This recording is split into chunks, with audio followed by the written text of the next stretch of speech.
Myanmar sedang dilanda krisis yang mendalam. Pada Februari 2021, militer merebut kekuasaan, menghancurkan harapan untuk masa depan yang demokratis. Kudeta itu menjerumuskan negara ke dalam kekacauan. Protes damai dibalas dengan kekerasan brutal. Suasana ketakutan dan penindasan telah menyelimuti negara. Militer yang dikenal sebagai Tatmadaw telah melancarkan kampanye kekerasan terhadap rakyatnya sendiri. Ribuan orang telah tewas dan lebih banyak lagi yang hilang. Tindakan junta telah menuai kecaman internasional. Negara-negara tetangga dan kekuatan global menyerukan diakhirinya kekerasan. Kudeta tersebut berdampak buruk pada demokrasi Myanmar yang rapuh. Kemajuan yang diperoleh dengan susah payah menuju institusi demokrasi dan hak asasi manusia telah diputarbalikkan. Negara itu sekarang diperintah oleh kediktatoran militer. Junta telah menunjukkan sedikit minat untuk berdialog atau berkompromi. Krisis di Myanmar merupakan tragedi bagi rakyatnya dan ancaman bagi stabilitas regional. Komunitas internasional harus berdiri bersama rakyat Myanmar dan mendukung aspirasi mereka untuk perdamaian, demokrasi, dan hak asasi manusia.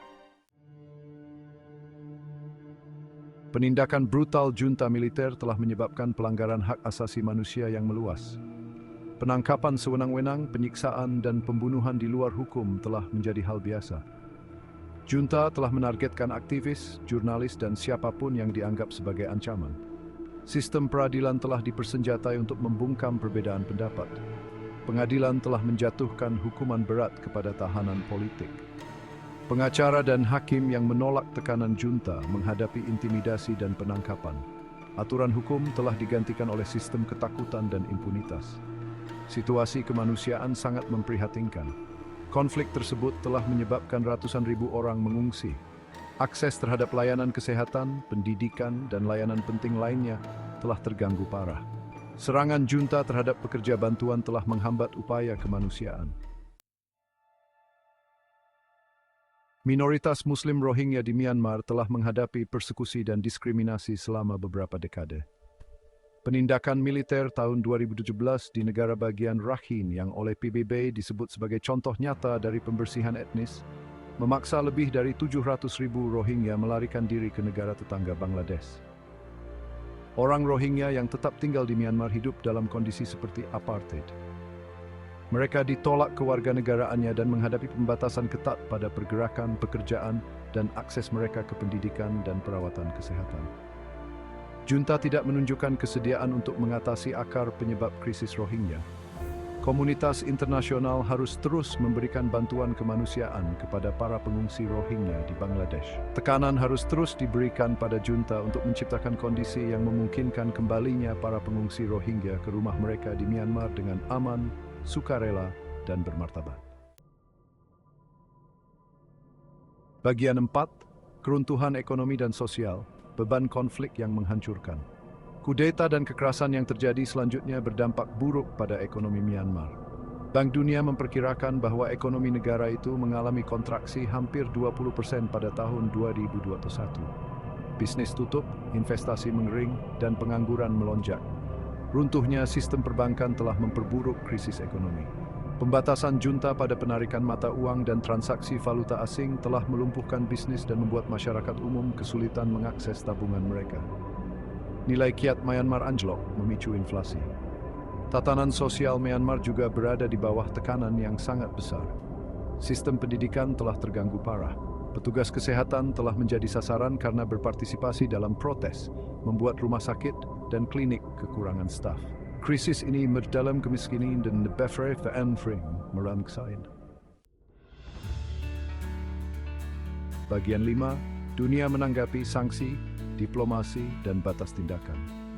Komunitas internasional mengutuk kudeta tersebut dan menjatuhkan sanksi yang ditargetkan pada para pemimpin junta dan bisnis milik militer. Namun, langkah-langkah ini sejauh ini gagal membujuk para jenderal untuk berubah haluan. ASEAN, Perhimpunan Bangsa-Bangsa Asia Tenggara, telah memimpin upaya diplomatik untuk menyelesaikan krisis. Namun, junta menolak seruan ASEAN untuk berdialog, gencatan senjata, dan pembebasan tahanan politik. Beberapa anggota ASEAN semakin frustrasi dengan sikap keras kepala junta. Dewan Keamanan PBB tetap terpecah tentang bagaimana mengatasi krisis tersebut. Tiongkok dan Rusia, keduanya sekutu junta, telah memblokir upaya untuk memberlakukan embargo senjata global dan merujuk situasi tersebut ke Mahkamah Pidana Internasional. Bagian 6, seruan untuk keadilan dan perdamaian, jalan ke depan untuk Myanmar. Rakyat Myanmar menghadapi perjuangan yang panjang dan sulit untuk perdamaian, keadilan, dan demokrasi. Komunitas internasional harus mendukung mereka di saat mereka membutuhkan. Tekanan yang berkelanjutan pada junta sangat penting. Sanksi yang ditargetkan harus dipertahankan dan diperkuat. Dewan Keamanan PBB harus mengatasi perpecahannya dan mengambil tindakan tegas, termasuk memberlakukan embargo senjata global. Dukungan untuk gerakan pro-demokrasi sangat penting. Komunitas internasional harus memberikan bantuan keuangan dan teknis kepada organisasi masyarakat sipil, pembela hak asasi manusia, dan outlet media independen. Keadilan dan akuntabilitas atas keatrositis yang dilakukan oleh junta sangat penting untuk perdamaian abadi. Komunitas internasional harus mendukung upaya untuk mendokumentasikan pelanggaran hak asasi manusia dan meminta pertanggungjawaban pelaku.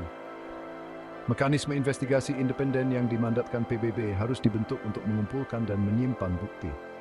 Krisis di Myanmar merupakan tragedi bagi rakyatnya dan ujian bagi komunitas internasional. Dengan bekerja sama, kita dapat mendukung pemulihan demokrasi, perdamaian, dan hak asasi manusia di Myanmar.